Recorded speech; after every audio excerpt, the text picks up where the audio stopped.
Hello students, आज हम अपना हिंदी व्याकरण का क्लास 2 का लेसन नंबर 11 पढ़ेंगे, जिसका नाम है क्रिया विशेषण। It means adverb. तो आइए प्यारे बच्चों शुरू करते हैं। क्रिया विशेषण की परिभाषा।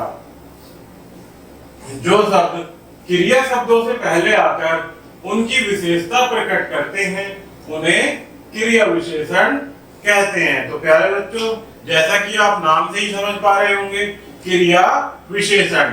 आपको इससे पहले चैप्टर में मैंने विशेषण भी पढ़ाया था। विशेषण किसे कहते हैं? जो शब्द किसी संज्ञा या सर्वनाम की विशेषता बताते हैं उन्हें विशेषण कहते हैं। और इस चैप्टर का हमारा नाम है क्रिया विशेषण। तो विशेषण आपको पता है किसे कहते हैं। उसके आगे आ गया क्रिया। तो जो क्रिया की विशेषता बताए उसे क्या कहते हैं? क्रिया विशेषण। तो आगे देखते हैं। विशेषण संज्ञा तथा सर्वनाम शब्दों की विशेषता बताते हैं और यही कार्य क्रिया विशेषण करते हैं। अंतर केवल इतना है कि क्रिया विशेषण संज्ञा या सर्वनाम शब्दों की नहीं बल्कि क्रिया शब्दों की विशेषता बताते हैं। अर्थात क्या अंतर है इसमें कि क्रिया विशेषण संज्ञा तथा सर्वनाम शब्दों की नहीं बल्कि क्रिया शब्दों की विशेषता बताते हैं। विशेषण तो केवल जब खाली विशेषण बोला जाएगा तो वो संज्ञा और सर्वनाम शब्दों की विशेषता बताएगा, लेकिन जब क्रिया विशेषण पूछा जाएगा तब वह केवल क्रिया विशेषण शब्दों की संज्ञा बताएगा। अर्थात वह क्रिया शब्दों की विशेषता बताएगा। जैसे बल्कि क्रिया शब्दों की विशेषता बताते हैं। चित्रों के नीचे दिए वाक्यों को पढ़िए। रवीना बहुत बोलती है, रोहित कल खेलेगा, बूढ़ा धीरे धीरे चलता है, बच्चा अचानक रोने लगा। तो प्यारे बच्चों, इनसे क्या हमें देखने को मिल रहा है कि बोलती है क्या है? क्रिया। कितना बोलती है? बहुत ज्यादा बोलती है, यानी बहुत बोलती है। तो ये बहुत क्या है?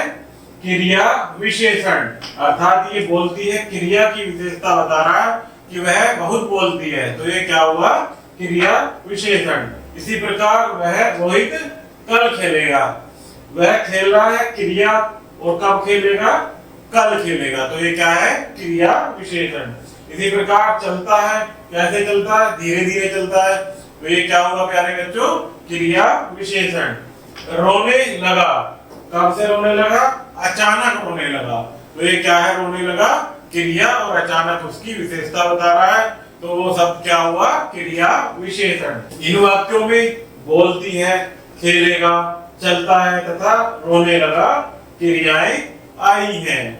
इन क्रियाओं से पहले कुछ शब्द आए हैं, जैसे बहुत, कल, धीरे धीरे तथा अचानक। ये शब्द इन क्रियाओं में कुछ विशेष बता रहे हैं, अर्थात इनकी विशेषता प्रकट कर रहे हैं। तो जब मैंने आपको बताया प्यारे बच्चों, सेम वही कि ये शब्द इनकी जो क्रिया शब्द है उनकी विशेषता बता रहे हैं।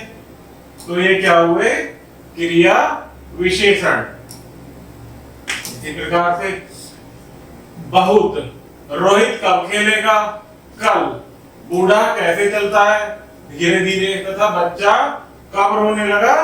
अचानक। इन शब्दों को क्रिया विशेषण कहते हैं। क्रिया विशेषण के भेद। तो आशा करता हूं प्यारे बच्चों आपको क्रिया विशेषण जरूर समझ आया होगा। अब आगे देखते हैं क्रिया विशेषण के भेद। क्रिया विशेषण के निम्नलिखित 4 भेद हैं। कौन कौन से प्यारे बच्चों? पहला होता है आपका रीतिवाचक क्रिया विशेषण, दूसरा होता है कालवाचक क्रिया विशेषण, तीसरा होता है स्थानवाचक क्रिया विशेषण, और चौथा होता है आपका परिमाणवाचक क्रिया विशेषण। तो ये हमारे 4 क्रिया विशेषण के भेद होते हैं प्यारे बच्चों। इनकी 1 बाय 1 हम परिभाषा पढ़ेंगे। तो पहला है रीतिवाचक क्रिया विशेषण। जिन क्रिया विशेषण शब्दों से क्रिया के होने के ढंग या रीति संबंधी विशेषता का पता चलता है, उन्हें रीतिवाचक क्रिया विशेषण कहते हैं। अर्थात जिन शब्दों से क्रिया के होने के ढंग या रीति संबंधी विशेषता का पता चलता है, उन्हें क्या कहते हैं? रीतिवाचक क्रिया विशेषण। जैसे सोनाली घूमने के लिए झटपट चल पड़ी, इसमें क्या है प्यारे बच्चों? झटपट रीतिवाचक, उसके क्रिया को करने का ढंग, कि ढंग क्या है उसके करने का? झटपट। तो ये कैसा क्रिया प्यारे बच्चों? झटपट, रीतिवाचक क्रिया विशेषण। बच्चा कुर्सी से एकाएक गिर गया। एकाएक क्या है? कैसे गिरा वो? एकाएक, अर्थात उसकी क्रिया के होने के ढंग को बता रहा है। इन वाक्यों में झटपट तथा एकाएक रीतिवाचक क्रिया विशेषण है। नेक्स्ट आता है कालवाचक क्रिया विशेषण। जिन क्रिया विशेषण शब्दों से क्रिया होने का समय संबंधी विशेषता का पता चलता है, उन्हें कालवाचक क्रिया विशेषण कहते हैं। अर्थात क्रिया के होने का समय संबंधी विशेषता का पता चलता है। जैसे बिजली रात भर गुल रही, तो इसमें रात भर क्या है प्यारे बच्चों? समय संबंधी, क्रिया होने का समय की विशेषता, अर्थात समय क्या है? रात भर गुल रही, गुल रही बिजली रात भर। तो रात भर क्या है प्यारे बच्चों? कालवाचक क्रिया विशेषण। अध्यापिका कक्षा में अभी पहुंची। कब पहुंची? अभी पहुंची, उसके समय की विशेषता बता रहा है। दादी जी मंदिर में पूजा करने नित्य जाती हैं। कब जाती हैं? नित्य जाती हैं। इन वाक्यों में रात भर, अभी तथा नित्य कालवाचक क्रिया विशेषण है, क्योंकि ये समय संबंधी विशेषता बता रहे हैं। नेक्स्ट आता है प्यारे बच्चों स्थानवाचक क्रिया विशेषण। जिन क्रिया विशेषण शब्दों से क्रिया होने के स्थान संबंधी विशेषता का पता चलता है, उन्हें स्थानवाचक क्रिया विशेषण कहते हैं। अर्थात संख्या कालवाचक में क्या था प्यारे बच्चों? वह समय संबंधी विशेषता बताता था, और इसी प्रकार से स्थानवाचक में क्रिया के स्थान की विशेषता, अर्थात क्रिया होने के स्थान संबंधी विशेषता, क्रिया किस स्थान पर कहां हो रही है उसकी विशेषता बताते हैं। जैसे रिहान सबसे आगे चल रहा है, कौन से स्थान पर बता रहा है? सबसे आगे। यह क्या बता रहा है? स्थान संबंधी विशेषता।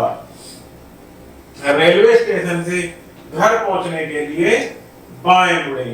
कहां मुड़े? स्थान कौन सा बता रहा है? बाएं। तो यह कौन सा हुआ प्यारे बच्चों? स्थानवाचक क्रिया विशेषण। नेक्स्ट, श्रिया ने अपना बस्ता उधर रख दिया। कैसा, क्या बता रहा है? उधर। कौन सा स्थान बता रहा है? उधर रख दिया। इन वाक्यों में आगे, बाएं तथा उधर स्थानवाचक क्रिया विशेषण है, क्योंकि ये स्थान बता रहे हैं, अर्थात स्थान क्रिया के होने के स्थान संबंधी विशेषता बता रहे हैं। तो ये क्या है प्यारे बच्चों? स्थानवाचक क्रिया विशेषण। नेक्स्ट आता है आपका 4 परिमाणवाचक क्रिया विशेषण। जिन क्रिया विशेषण शब्दों से क्रिया होने की मात्रा या परिमाण संबंधी विशेषता का पता चलता है, उन्हें परिमाणवाचक क्रिया विशेषण कहते हैं। अर्थात जिन क्रिया विशेषण शब्दों से क्रिया के होने की मात्रा या परिमाण संबंधी विशेषता, अर्थात क्रिया विशेषण शब्दों से क्रिया के होने की मात्रा, कि वह कितनी मात्रा है या उसका कितना परिमाण है, उससे संबंधित जो विशेषता बताता है उसे क्या कहते हैं? परिमाणवाचक। जैसे बस करो और कितना खाओगे, मात्रा कैसे बताएगा? कितना, उतना, 2 किलो, 4 किलो, इस तरीके से कितना खाओगे। तो कितना क्या है? एक मात्रा है, अनिश्चित मात्रा। यह प्रसाद सबको थोड़ा थोड़ा दो। तो थोड़ा थोड़ा क्या है प्यारे बच्चों? एक थोड़ी मात्रा है। कंजूस सेठ ने चंदा कम दिया। अर्थात कितना दिया, बहुत ही कम दिया। इन वाक्यों में कितना, थोड़ा और कम परिमाणवाचक क्रिया विशेषण है। तो आशा करता हूं प्यारे बच्चों ये आपको समझ आया होगा। इसमें कुछ स्मरणीय तथ्य दिए गए हैं, इन्हें आप याद रखेंगे और अभी हम साथ मिलकर पढ़ेंगे। तो देखते हैं पहला, क्रिया विशेषण क्रिया शब्दों की विशेषता बताते हैं।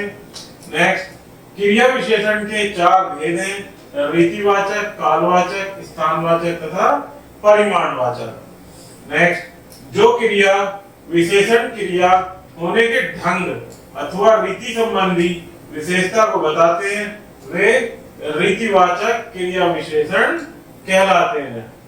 तो प्यारे बच्चों ये लेसन हमारा समाप्त हुआ। वीडियो से संबंधित कोई समस्या हो तो कमेंट जरूर कीजिएगा। धन्यवाद।